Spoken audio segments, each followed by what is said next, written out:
evening. Good to have you with us in the 8 p.m. edition of the Urban Debate. This day and this night, in 2016, India was coming to terms with a big announcement of demonetization. The announcement made on 8th, India beginning to discover the impact of it 9th and onwards. Tonight, we're going to talk about the overall impact in life after demonetization 5 years on.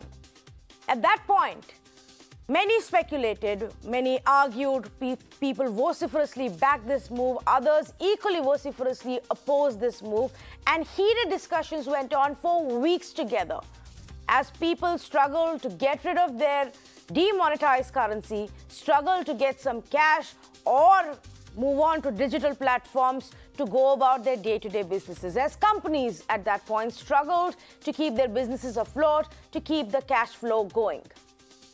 5 years on, tonight let's talk about what all of that did. What were the key targets? What were the key objectives of this mega demonetization, the unprecedented move that was taken on by the current government? First up was obviously to tackle black money, as they said.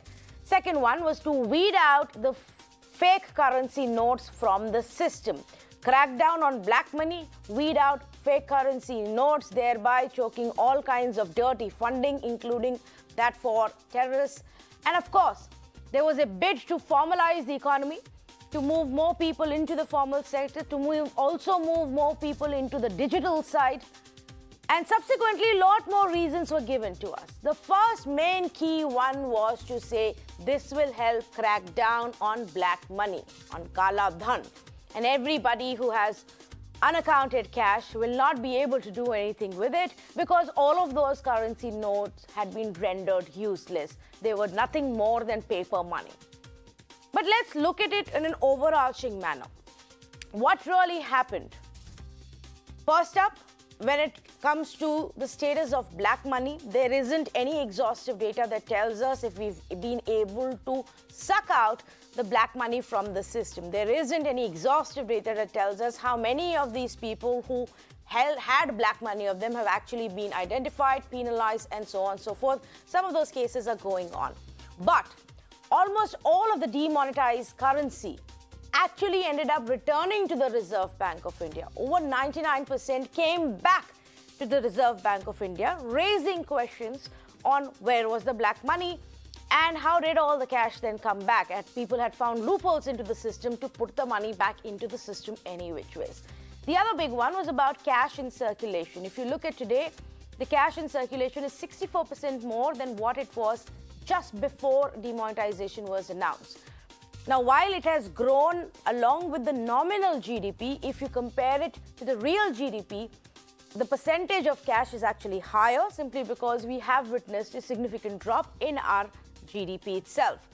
Fake currency notes. 2020, we saw an increase in fake currency seizures by 190%. So while yes, in the immediate few months after the demonetization was announced, the circulation did go down because obviously all of those notes were not of any use. It's pretty much back right up there, showing significant growth year after year. What has helped, though, is income tax returns. They have surged by over 70% since 2016. Digital transactions, they have seen a massive surge from 0.29 million at that point of time to 4.2 billion transactions that are happening now. But many argue this would have happened either which ways. India was already moving in this direction. Maybe it did get an extra push. What was the cost of demonetization? The economic activity in the subsequent quarter itself, 3 months itself, went significantly down at 2 percentage points is what the government and the advisors themselves admitted. The informal segment suffered massively. A lot of it has not returned back, and subsequent problems in the economy and the pandemic just made it worse. But remember, the economy did start slowing down even before the COVID hit us. The pandemic made it worse, but the economy was already in a downward trajectory. Unemployment hit a 5-decade high in 2017-2018. So while there were some hits, there were many, many misses. And so for all of those conversations and debates that we had at that point of time, we thought it would be good to look back today, after a significant amount of time has passed, to say what did we achieve and at what cost. I say good evening to Karuna Gopal, BJP leader, national in charge for policy and research, joining me this evening. Dr. Anshul Avjit, national spokesperson for the Congress Party. Professor Arun Kumar, chair professor for Institute of Social Sciences, joining me this evening from JNU University. Professor Aman Agarwal, director for IIF. Dr. Ajay Dua, former Commerce Secretary, and Madhavan Narayanan, senior journalist, also with me this evening. Let me start off with Dr. Ajay Dua on his views. If I had to ask you to summarize, what do you think, Mr. Dua, worked for us as far as DEMO is concerned, and where did we massively fail? Thank you for having me on your show, Tanvi. You've summed up actually all that happened and what's the current position very succinctly already. I would probably be repeating some of those, but let me putting it in a little bit of a context. I think at that point of time, certainly when the demonetization was undertaken on the night of the 8th or the late evening of the 8th of November 2017, the incidence of black money in the country was rather high. We had just come out 2 years ago or 3 years ago out of massive episodes, so-called episodes of corruption, whether it was in telephone allotment of 2Gs or coal, etc.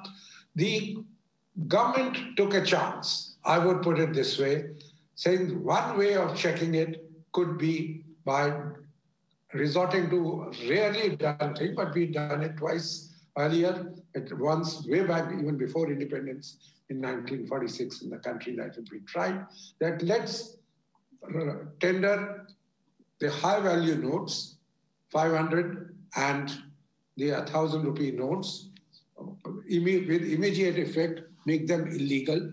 These constituted 88.3% of our total money in circulation or cash in circulation at that point of time. The goals being very clearly eliminating black money and corruption, as well as terrorism funding, the counterfeiting of notes, and those were probably, and bringing greater tax flows so that the poor could be greater money transfer could take place to them, greater support from the government. With these 4 or 5 benefits, the deemed benefits of it, digitization came about a little later, or probably a afterthought. I would say what has been achieved and notable achievement, one, the currency, counterfeiting of currency, that has come down. Second, digitization of the economy has gone up sizably, with UPI payments just in the month of October itself totaling $100 billion. From a time when it wouldn't happen in the entire economy, we have noticed that on the UPI system itself, we've got $100 billion worth of transactions taking place. Number of other things, not directly demonetization would have helped it, including GST introduction, because people, in order to claim their benefit of output on GST on output, had to show the GST on inputs. So the smaller people also started paying, and all those kind of chain reactions there. The Manrega demand for work on Manrega increased. So people are being paid more money directly by the government in their bank accounts. Bank accounts grew, mobile telephone grew. All those things, concomitant factors, have helped. But the question which still goes a begging is, were the 3 main purposes served? The economic data which has been put out is not supporting that in any significant manner. Okay. One, the cash flow, the cash in the economy is back even at a higher, with more cash in the economy. Even if you take it as a percentage of the GDP, it remains significantly higher than what it was at that point of time. Right. The GDP, cash or tax GDP ratio, that has not improved either. Third, as you yourself mentioned, that immediate aim or objective of taking the black money out of the economy probably didn't work out either, because 99.3% of the money, as per the RBI's report itself for that year, had come back. If I remember the figures, 15.2 lakhs out of a 15.4 lakhs, which had actually been was estimated to be there. So having said that, I would say it was on the whole a mixed bag, with some of the minor objectives which have a potential of certainly growing into much bigger benefits, are likely getting positively affected, but the immediate goals which were there, particularly with right. So, Dr. Dua, then, what you said, highlighting some of the changes that came in where there was benefit, and other places where there wasn't significant benefit. It begs me to ask the question, but at what cost?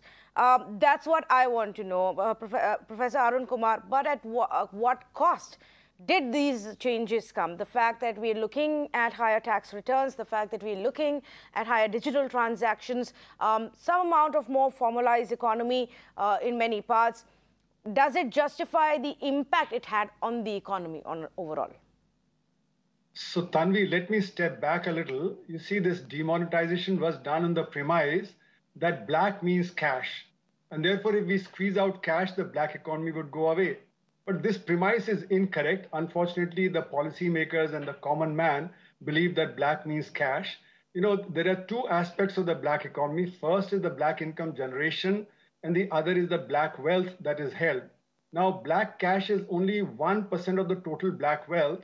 So if you could squeeze out that cash part, then you would have affected only 1% of the black wealth and not more than that. And as Mr. Dua has mentioned, the RBI has itself said that 99.3% of the high denomination currency notes had come back. And we also know where that 0.7% was. It was lying in Nepal, Bangladesh, and various other places. So actually 100% came back, including fake currency. So therefore, you could not squeeze out the black cash part, and therefore the black wealth did not get affected. Black income generation is a process. So for instance, I under-invoice and over-invoice in my business to generate black income. So if I'm a doctor and I see 50 patients and I declare the income of 30, then the 20 that I don't declare become my black income. This is called under-invoicing. So under-invoicing and over-invoicing does not stop because of demonetization, and therefore black income generation continued.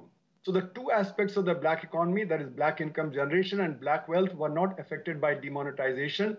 And that should not have been expected. I've been writing on it since 1985, and I have written in my book also, etc., pointing out why it would not work.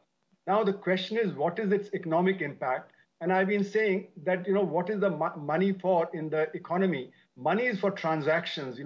You use it not to eat money, but you use it for transactions. Now, when the transactions stop because of shortage of cash, then immediately the economy gets hurt very badly, especially the unorganized sector, which works in cash. It doesn't use banking, etc., etc. And therefore, the unorganized sector got hit very, very hard. And you could see that small businesses and micro businesses, they all got hit very hard. So my estimate in my book on the demonetization black economy is that we lost about 10 lakh crore worth of output in the economy. Now, that is a huge loss, and especially for the unorganized sector. And since that time, the unorganized sector has been hit again by GST, and then by the NBFC crisis, and now by the pandemic. So the unorganized sector is constantly getting hit very, very hard. And therefore, it's not able to recover. And that's why, as you pointed out, even before the pandemic, the demand had been falling short, and therefore the rate of growth of the economy had actually come down from 8% to 3.1% in the quarter just before the pandemic. So in other words, the economy has suffered a lot as a result of this without the black economy getting affected. Now, regarding the second goal of terrorism, terrorism continues because it can be financed not only through counterfeit currency, but also through smuggling of gold, smuggling of narcotic drugs, use of hawala, use of dollars, etc. So therefore, in other words, terrorism financing has not been affected by the demonetization. Thirdly, regarding the fake currency or counterfeit currency, there was only 400 crores, according to government's estimate, of the fake currency or the counterfeit currency at that point of time. Now, out of 15.44 lakh crore, 400 crores is negligible. And therefore, you cannot just do demonetization to get 400 crores out of the system. Secondly, the fake currency is printed by state actors in our neighborhood, and that will not stop. And that's why the 2,000 rupee fake currency notes started appearing within a week of the new 2,000 rupee notes coming into the circulation. So in other words, the three goals that the Prime Minister had set out were not achieved at all, but the cost was very high. Yes. Now the question is, did digitization work? Did, the less cash economy work? Now we were already moving in that direction. And let me point out that in the world, there's a technical change that is taking place because of which digitization is taking place. People are using their mobile phones, etc. So therefore, that was a natural direction in which the economy was already moving. Yeah. We did not need a demonetization to actually accelerate that. That acceleration has happened now because of the fact that, now we're in a pandemic, people don't want to go out, and that has accelerated. Now, even for digitization, etc., what we need is financial planning and financial literacy. Large number of poor people still are not very comfortable about it. The unorganized sector is not very comfortable. And secondly, we need regulation of the financialization process, and that regulation was not done. So in other words, demonetization was not planned to actually bring in the greater digitization, etc. Yes. It suddenly, it was a goalpost change that was done. Many of those, Professor. Yes, absolutely right. Many of those were actually afterthoughts as it became visible that a lot more people will perhaps resort to digital transactions. It sounded as if, okay, this is a good one that we can present and say, look, this is how the benefits are coming through. If you see the big jump actually in UPI transactions is only taking place in the last couple of years. And like you said, I would agree that a lot of it has to do with the pandemic and many people not even wanting to withdraw the cash or use currency notes or exchange currency notes during the COVID times and then having to resort to digital transactions. Either which is, we were heading for it. Was it justified with the cost that it came? Karuna Gopal. Then for the BJP, what is the big benefit that you will tell the people today? How did it help us to do demonetization? Tanvi, I'd like to tell you, the other panelists and the entire country that any transformative policy, any transformative reform does come with a dip in, let's say, learning or in the economy itself. And I'm quite surprised that people are passing judgments on transformative policy, which today is work in progress. You cannot be conclusive in your judgment when the work is still happening. Now, you yourself would notice that there has been enormous amount of surge in the IT returns that were filed. Earlier, the rich people who were not even a part of the formal economy, they were minting money, they were a part of the informal economy, today have no option but to get into the tax net. Now, as far as the poor is concerned, they are extremely empowered, and I dare anyone to question that today. People have their bank accounts and they today challenge me to pay them through GPay, even if I defer payment saying I don't have any cash on me. So they are completely empowered, and the result, of course, we know is that Modi has been categorically declared as one of the greatest leaders, primarily because of perhaps all these things that are happening. Now, another important thing that I want everyone to notice is that none of these things has come without a holistic plan. There is a cost. Of course, there is a cost. So as I said, any reform, there is a dip. Even if you want to learn a new language, there will be a bit of dip in the language that you speak, and then there'll be a growth trajectory. Any economist would know, any professor would know, any bureaucrat would know this. So you cannot be conclusive. The second thing that I'd like to say that is today, we are saying that demonetization has been a failure, but it has not been planned properly. But I'd like to counter that. Everything has been planned. No, totally. so Karuna, you know what? Demonetization, I'm sorry, demonetization hasn't been planned properly was a debate we had literally 5 years ago. in the month of November. It's not an argument anybody is giving anymore. You are insisting on saying, Karuna Gopal, that we need to give it time. It's been 5 years. I'm not having this conversation about a mega reform that you undertook a month ago or even a year ago. It's been 5 years. That's as much time as a government gets in this country before people judge them on their performance and decide whether they should be there or not. If you're saying we have to wait for longer, how much longer? Are we just going to wait till the time you see the economy performing greatly and say, see, we told you? This is all because of what happened 15 years ago. Is that what the plan is? Please tell us about this holistic plan. Tanvi, here, let me give you an analogy. It's very important to understand this. The corruption and black money issue is something very, you can compare it to some cancerous growth. It's like a tumor in your body. So when that is going to be removed, obviously it comes with a cost. There will be an incision, there will be a loss of blood. But the tumor is still in the body is the point everybody is making. They will be asked, please try to see today, economy is being understood through human physiology and anatomy. In fact, everything in the world is being understood through human I get the physiology. analogy you're giving me. I'm answering back with the same analogy to telling you that the tumor still exists, Karuna Gopal. It never went away. Let two points. One that Professor Kumar also made. All the cash that was in circulation has come back. 1 minute, please. No, this argument is false. To remove the tumor, there is a cost. You did not manage to remove the tumor, Karuna Gopal. A latest survey done by local circles tells you that 70% of the people who bought a property since demo ended up also paying a part of it in cash. The biggest black money exists in real estate and property dealings. 70% of those people still ended up paying a part of their transactions in cash. If that is not black money, then what is? So look, when I said nothing is done in isolation, I told you, you have to also understand. Today you go to a jewelry store. How is the black money stashed? It is in cash, it is in Benami holdings and also in gold.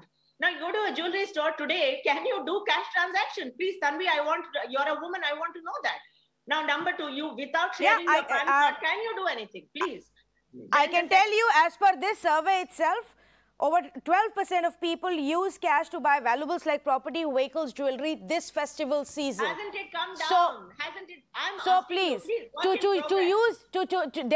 just say this. Then we should just say this, Anshul Avijit, that the biggest agenda of demonetization that was not told to the people of the country at that time, a point of time, who stood for hours in queue, whose businesses went down, who were never able to recover from that kind of a hit. The biggest agenda for the government was to make everybody shift to digital transactions and nothing else. It had nothing else to do with dirty cash or corruption or black money at all, because all of that still exists in the system, Anshul.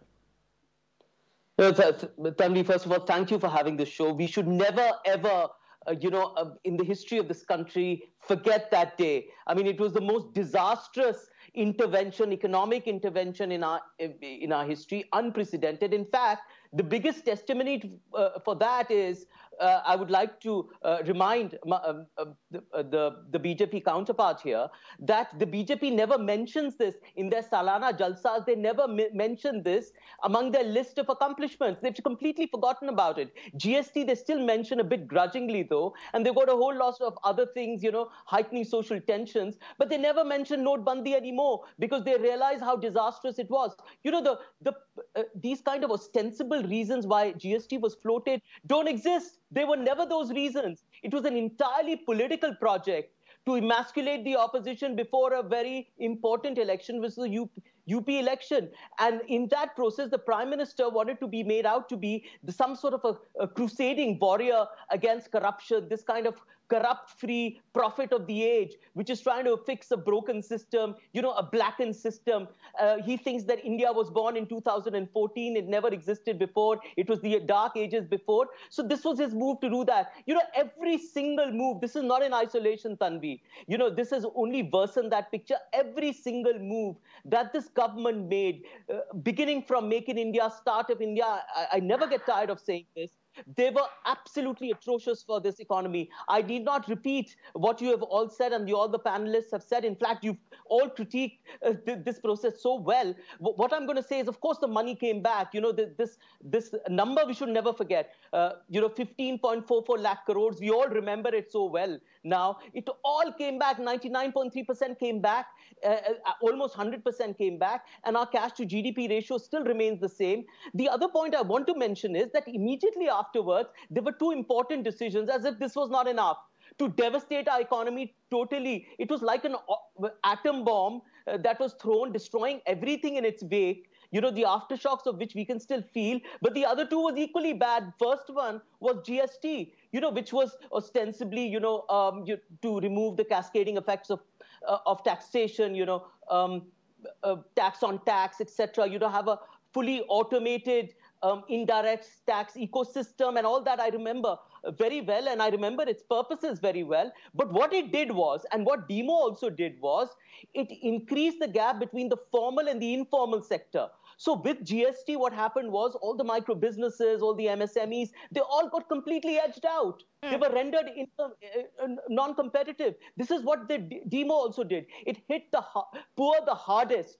And you can still feel the effects of that. After that, the government, actually what it did was it gave concessions to the rich people, which was corporation tax. It reduced that. We don't know what happened. It was done so much as to invest in industry, but we know that industry cannot be, will have no effect unless you improve demand. So there was nothing ever done to improve demand and help the poorest of the poor in this country. Now, Professor Kumar mentioned the informal sector, the unorganized sector, which is highly critical in this argument because it forms 93% of our workforce.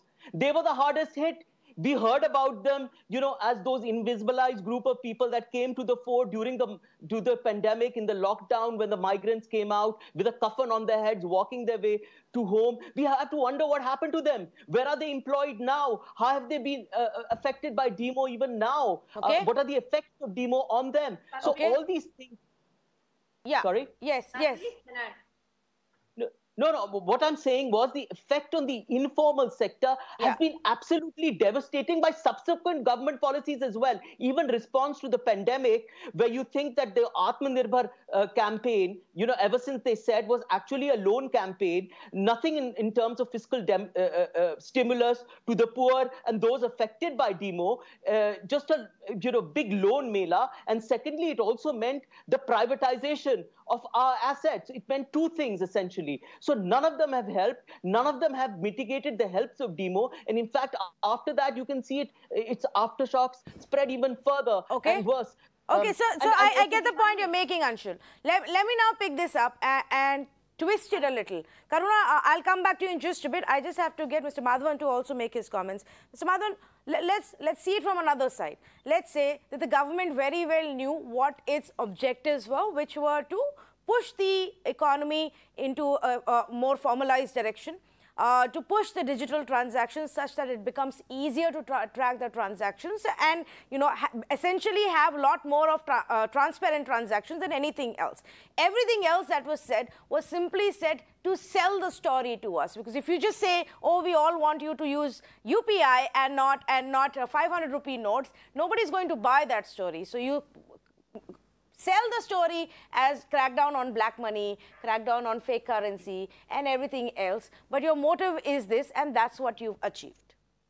No, I think, Tanvi, you should be writing a web series for Netflix, perhaps, with that kind of an idea. I'm quite clear. I've been writing, let me put it this way. I was writing a series of articles on demonetization from the day it happened. And let me say, in all balance, that I was skeptical but not negative about demonetization when it started. But what I have seen since then is the constant shifting of the goalposts, which is not acceptable.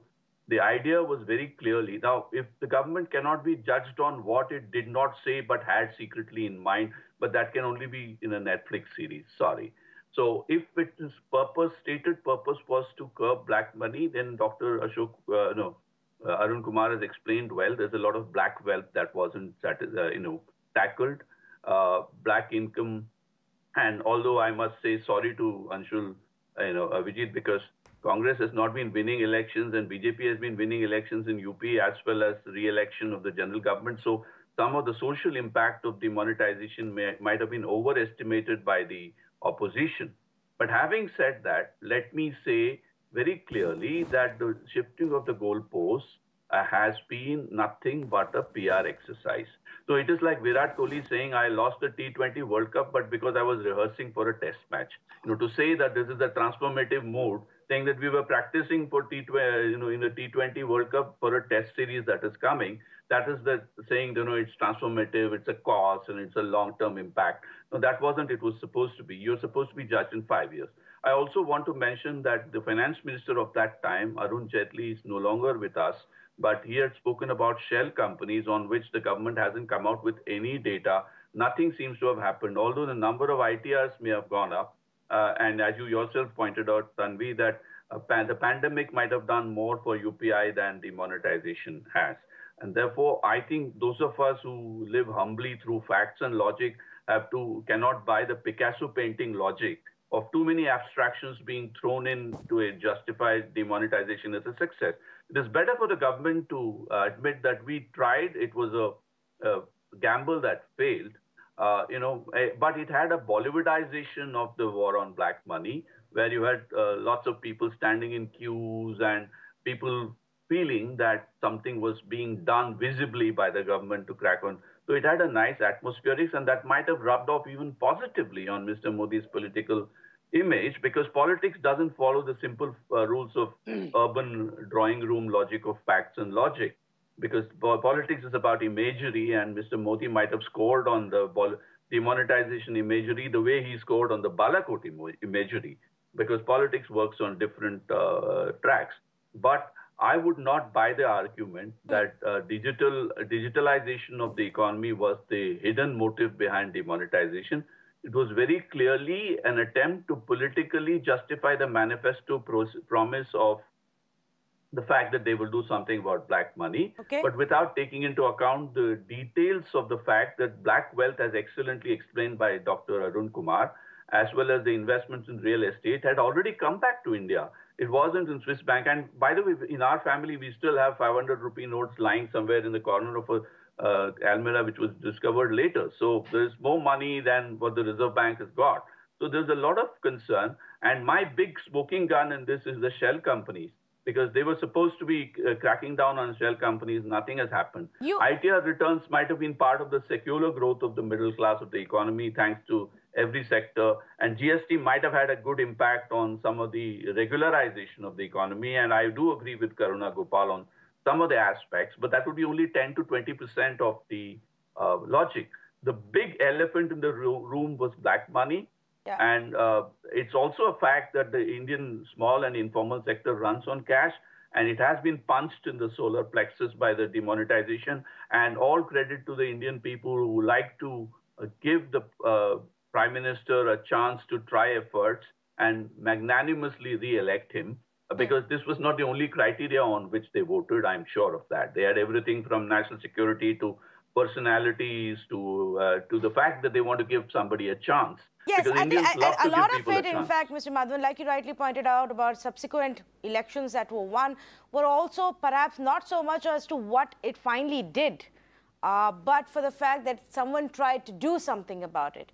Whether it helped or didn't is a completely different matter, and I don't think anybody now wants to go back and see how much their life benefited or didn't, and if that becomes a reason for them to make their electoral choice. But the messaging was very clear that this government was trying to tackle black money, trying to tackle corruption, and by that much was perhaps enough for many of the voters. But the point that you raise is very important about shell companies, because I was going to ask just this question to even Professor Aman Agarwal. Are there other ways to judge whether we were able to crack down on black money? All right, all the cash which was there, perhaps we thought there was lesser cash than there was in reality outside. All of it came back. Are there other things that we can look at, shell companies or any other statistic or measurement that the government has given us on how much of black money have they cracked down on? Even people who put their cash back into the system and then the income tax department evaluated it and found that this was dirty money. I don't have that data. Professor Agarwal, anything on that? You see, Tanvi, I would like to put my points on the earlier issue also, but before that, since you raised this question on black money, there are a large number of methods and things which can be done and which have been in the pipeline but not been implemented for almost 30 years. Money Laundering Act got created from FERA to FEMA, and then to Money Laundering Act based on our study, which got published in Finance India. And then further, the Parliament of India consulted us and created the Money Laundering Act. But that still did not control it. The KYC also introduced based on our work again, but it could not also get into the way. Why? Because accountability is something which is still a question. You see, recently with one of the banks, large banks in this country, one of the former chairmen has been questioned and he is being put with charges. What are the other former chairmen coming up and saying that, oh, if you're going to do this, then what will happen? No lending will take place. No chairman will take its action and they will not do their jobs. Now, if that is the way we are going to talk about accountability, whether it is in the political arena or the government framework, then I don't think we are looking at any kind of a non-creation of black money or corruption not being there. You see, the administrative reforms which were suggested way back in 97, 98, or the whole report, the whole bill has been pending and has not been introduced even till today for the fact that the government machinery is itself not interested in some of these accountability formats. And if that doesn't happen, let me tell you, we don't think anywhere the black money or the corruption will go away. Mm-hmm. Now, the two issues which you raised up, which is the title of your talk today is a 5-year of demonetization. We are not talking of the fact that it is to be introduced. Why are we discussing it in the form that we are supposed to be introducing it tomorrow? We are not introducing it tomorrow. We are not looking at the objectives tomorrow. There are a few things which have come out as an outfall or as a pitfall of demonetization, which in my opinion are critical and key factors. One is a psychological impact which has had on the people of this country, which has actually been there that you do not generate and try to create this kind of money. Secondly, the M3, which is called the money supply, which is there, has been ranging between every year. The creation of M3 is roughly about 9 to 10% now for almost last 4 years or so. Whereas it used to be between 15 to 18%. That means new creation of money which is being pumped into the economy. You see, it's not withdrawal from banks, which has happened now, which is holding of more cash as against holding it in the bank accounts. That is a secondary issue. But the creation of new money has reduced substantially, which used to be very high. Thirdly, you see, you can certainly, what Arun talked about, the growth factor, certainly I agree with it. There was a major hump, and that was beyond control. It would have happened at any stage or any such kind of act happens, whether it is GST or it is any other. Now, the governments are opposing the petrol to be introduced in GST. They're going to have a big bump. That's what they're worried about as well. And that is something which is going to always happen when this kind of a thing happens. But please understand, when we saw a GDP of high figure, we also saw inflation, which used to be in double digits. All through the early 2010s, we saw high inflation figure. So that means the real effect of GDP was being eaten away and the people will not benefit from that GDP growth which is taking place. That has been under control. We have had inflation fairly strongly under control for a long time. And you can see the consistency in the RBI monetary policy and the way the rates are being coming forth and keeping the economic growing. No, so Professor Agarwal, coming back. Give me 2 minutes more. Yeah. Please give me 2 minutes more, Tanvi. Fourth point, we are seeing a foreign exchange reserve of over $642 billion, almost $100 billion in last 1 year itself. At the time when there was Corona, when economies are struggling to survive, when fiscal spending is taking place, industries and institutions not investing, we saw an inflow of foreign direct investment in this country. The highest, about $6.5 billion every month last year trend itself. Portfolio investment also jumped up. Now, please tell me, if the international market, which would have jolted whenever a demonetization takes place, whether it was Singapore or India or any other country in the past, they have given a negative signal to the markets. Despite that negative signal, this government has been able to motivate international agencies, international institutions, investors to come and invest in this country and make it a home for themselves, for both this country and otherwise. But Professor Agarwal, you say unprecedented. Okay, last point. Last point. The amount of GDP growth we are seeing in this country is the highest in the world. We are still among the top 3 nations on the PPP basis in GDP growth. That is about $12 trillion. Whereas among the top 7 to 8 countries in the GDP growth worldwide. None of what you're listing out here, is related to demonetization. None of what you're listing out here. I'm sorry. Allow me now. The last 3 points that you made a point about fuel prices and inflation, what it was in the previous regime and now. You made a point about foreign direct or indirect investments as well as extremely high forex reserves that frankly the government right now is a bit concerned about how to tackle it and what to do with it. And then you made a point about the economic growth. None of this is actually a fallout or related to demonetization. In fact, if I had to buy your arguments about how things are much, much better right now than they were in the previous government's regime, I would say things would have been perhaps even better if it wasn't for demonetization. We would have been at an even better place when the pandemic hit us. We would have gotten out of the GST impact and the pandemic impact faster than we did because of demonetization. So if I am to buy your arguments, my counter would be that it would actually be, we would be in a much, much better place than even now if it wasn't for demonetization. How has demo helped in any of these? Yes. Firstly, when there was a change in this framework, not forget the digitalization framework, which has come much later also and has impacted.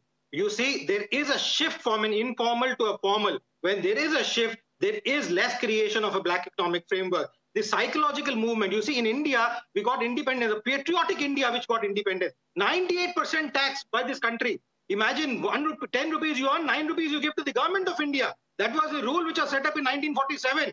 We were $2 for 1 rupee, stronger than a currency. We had fallen tremendously. We have been consistently weakening ourselves. What has happened? The purchasing power was going down. Inflation was very high in 2013 and 14.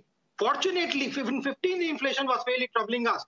The cost of what we could buy was not there. People were not even planning. Those who had money were throwing away money. Those who did not have money were not. There has been a readjustment there again. And there is an equity which is distributing. I don't see that complete devastation which used to take place between 2010 to 2016 had already taken place.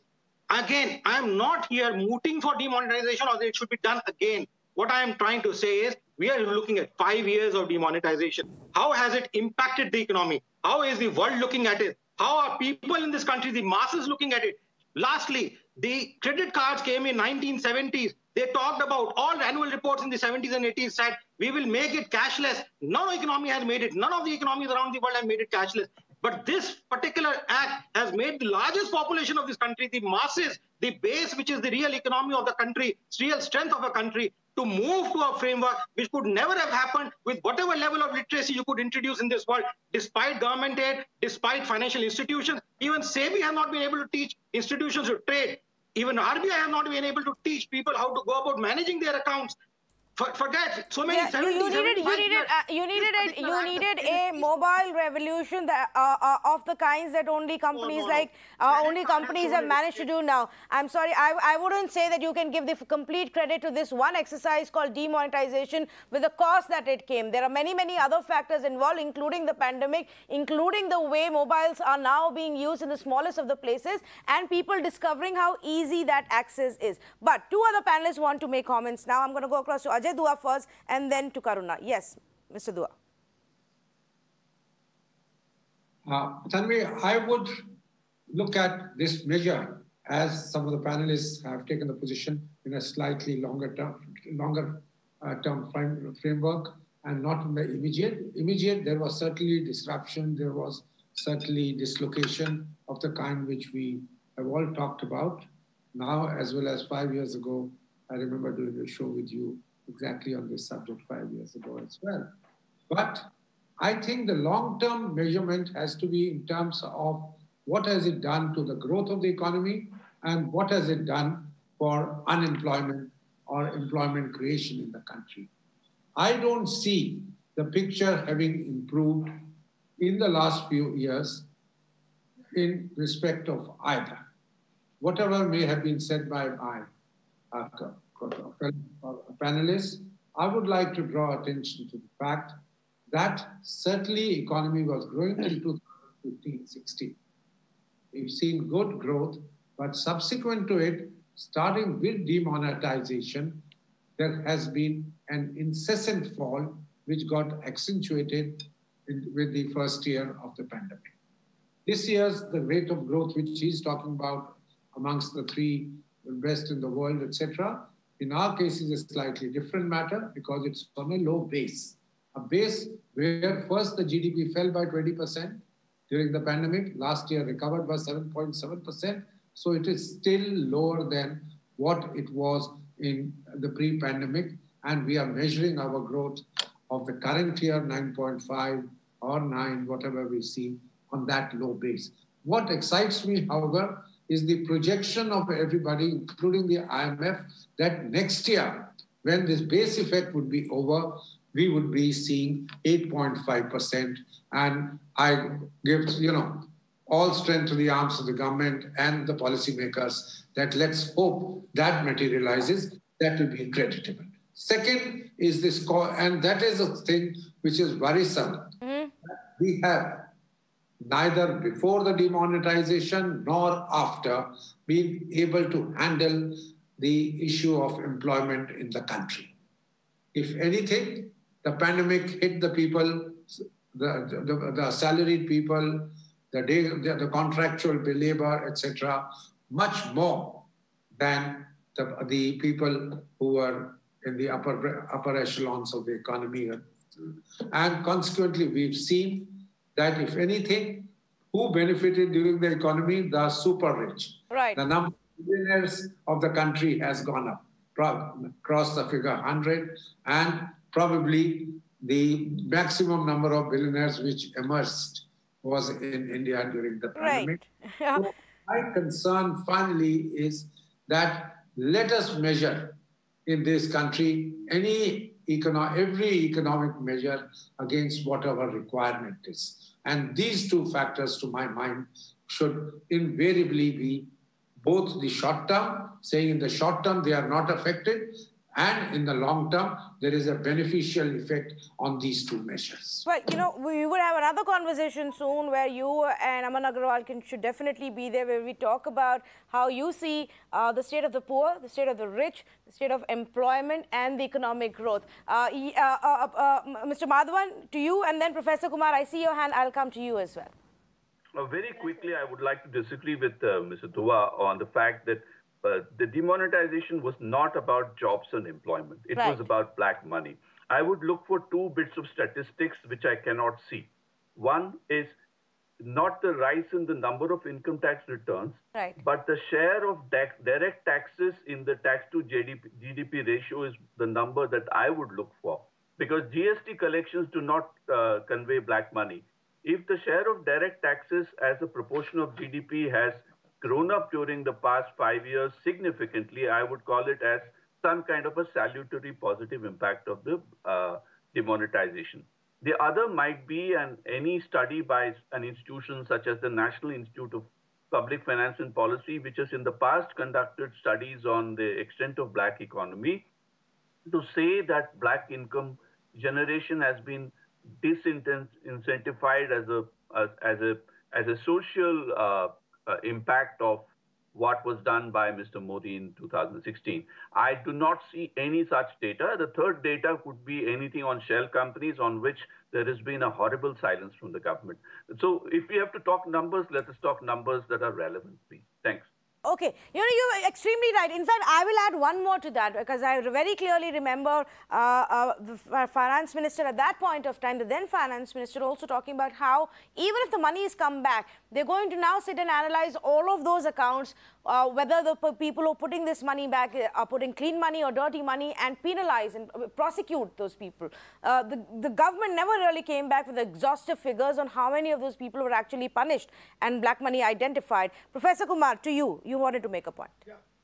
So there are many facts that need to be put into the discussion. For instance, it was argued that the income tax department would prosecute everybody, or at least try to find out those who had deposited more than 5 lakhs of rupees in their bank accounts. But what the data suggests is that only 1,000 cases were launched and only 28 prosecutions took place. whereas actually, lakhs and lakhs of people had deposited more than 5 lakhs, as Arun Jaitley had presented the figure in the parliament. So in other words, this idea that we will be able to catch those people who have been depositing money in their bank accounts, that didn't work. Secondly, Jan Dhan accounts were misused. So suddenly from, some like 20,000 crores, the Jan Dhan accounts shot up to more than 75 lakh crores. And out of that, 30 lakh crores was withdrawn, and still there was 75 lakh crores. So in other words, the poor people are used as cash mules by the well-off sections to try and, whiten their, black money that they had earlier. Now, there also we failed. Then the 2.38 lakh shell companies were closed down, according to Mr. Arun Jaitley, when he gave the figures in 2018. Now, that also does not have any impact because the number of shell companies has again risen back to where they were earlier. So in other words, the shell companies are constantly used to do under-invoicing, over-invoicing, and hawala, and that process is continuing. That has not helped. Then, it was said that, some like 5-6 crore additional people are filing returns. But as the Prime Minister said on 15th August, effective number of taxpayers remains 1.5 crores. And that number has not risen. And that's why the tax GDP ratio, which had gone up to 6%, has come down to 5.5%. Part of that, of course, could be because of the pandemic. But we know that in the pandemic itself, because the rich people have made a lot of money, therefore 74% increase has taken place in the direct tax collection. And yet it is only 5.5% of the GDP. So if the black economy had been tackled effectively, then this figure should have risen to at least 8 or 9 or 10% rather than remain at 5.5%. So in other words, the black income generation has also not been tackled as a result of this. So various things can be said, whether it be with regard to shell companies, income tax returns, etc. They all point to the fact that actually the black income generation process continues. If the black income generation process had come down, then the tax GDP ratio would have risen. Now, the GST, because of GST collections, the tax GDP ratio of indirect taxes has risen, but not of direct taxes, And there also, I would argue that, as Mr. Arun Jaitley said in the parliament, 5% entities in GST pay 95% of the tax, and 95% entities pay 5% of the tax. In other words, it is bulk of the organized sector which is paying the GST. And here, what you found was that initially 1.2 crore entities had registered under GST, but only 70 lakh were filing their return.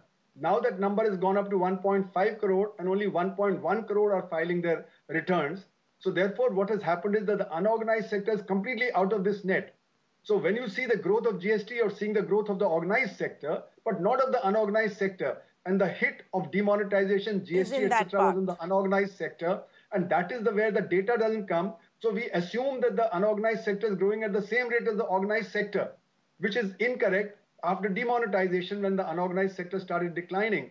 So my argument was that actually the economy went into recession during the period of demonetization. And then GST hit it. And then the NBFC crisis hit it. And now this pandemic has hit it. So it's the unorganized sector, which is not measured separately. That is the one that's getting hurt very badly. And that started with demonetization, but I would not say the entire effect is of demonetization. It's also of GST, it's also of the NBFC crisis, and it's also of the pandemic. But the demonetization started this process of massive, inequality growing. And as inequality grows, demand becomes short. And when demand becomes short, the rate of growth of the economy starts falling. Right. Because when demand is short, capacity utilization falls. And when capacity utilization falls, investment falls. And you know that in 2012-13, investments had peaked at 36.5%. They fell below 30% before the pandemic, and they fell further during the pandemic. And now the capacity utilization has still not come back to the earlier level. That means the investment has not revived, the private sector investment.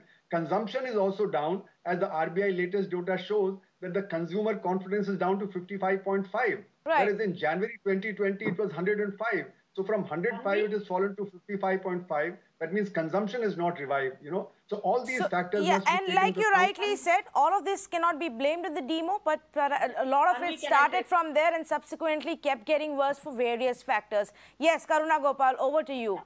Yeah, Tanvi, we've seen the discussion. I've seen perspectives like the ant perspective, typically staying on the ground, just looking at demonetization, which will certainly not give us any kind of answers.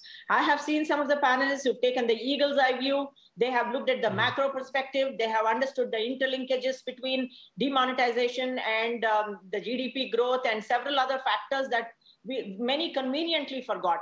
So it's very important to take the eagle perspective, understand the reciprocal relationships between these multiple elements that work in a huge complex economy like India. And I'd like to also bring to your notice the comment made by the Congress spokesperson, which I think is absolutely appalling and quite ridiculous at best, which is he wants to combine demonetization with Make in India and all those efforts, which is quite funny, that too coming from Congress. During Congress, as you know, in the last 60 years, we have missed the most critical part of the Industrial Revolution, that is the third Industrial Revolution. We lost to the world. Every Southeast Asian economy flourished because of their manufacturing. We are trying to right the wrong, Mr. Anshul.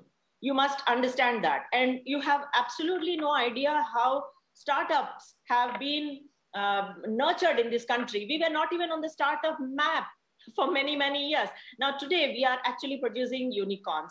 Now, let's take a macro perspective. I like the equanimity of some of the panelists like Professor Agarwal and Madhavan Narayan, and of course, Dua. That's important to really get how the country is moving. Not take a ant perspective, go drill down into everything, give statistics to confuse and confound, people. Actually, I would say it should be exactly the other way around. To understand and to judge the impact of any big government policy decision, we must go into the details, we must go into the depths, look at all available data and then take a decision. And not just back then, but keep it close track of it and track it for years together to see exactly where we reach. That's how I would say an exhaustive analysis can be done and a judgment can be given. I am completely out of time. Last 30 seconds to Anshul, since he patiently heard everybody out. Yeah. No. My one quick rebuttal was that, I mentioned Make in India because it didn't create jobs and output. And even now, there are no jobs and output we created. That is a fundamental question. The question of inflation was, earlier on, we had inflation in the UPA years, but inflation had an inverse relationship with unemployment. It created jobs and output. Now there is cost-put inflation. There are no jobs at all. And that can be reflective on our figures. And Demo did that. Demo took away demand, as Professor Kumar mentioned. And since there is no demand, there is no money in the hands of the people. There is no fiscal sort of stimulus in the hands of the people. How can you create jobs? How will the economy actually go, turn, the wheels of the economy turn? So this is my point. I mean, unless you have demand, you cannot have the economy running at the moment. And all the figures that are coming in are high frequency figures. This is all high frequency data. It is not a true reflection of the health of our overall economy. Okay, completely out of time. On that note, I'm going to thank all of you for joining me on this conversation. Suffice to say, viewers, that while, yes, there were certain benefits that came out of this, also got a boost from other external factors, such as more people being pushed into the digital economy, more people into the formal economy. But there is also a large cost that came along with demonetization.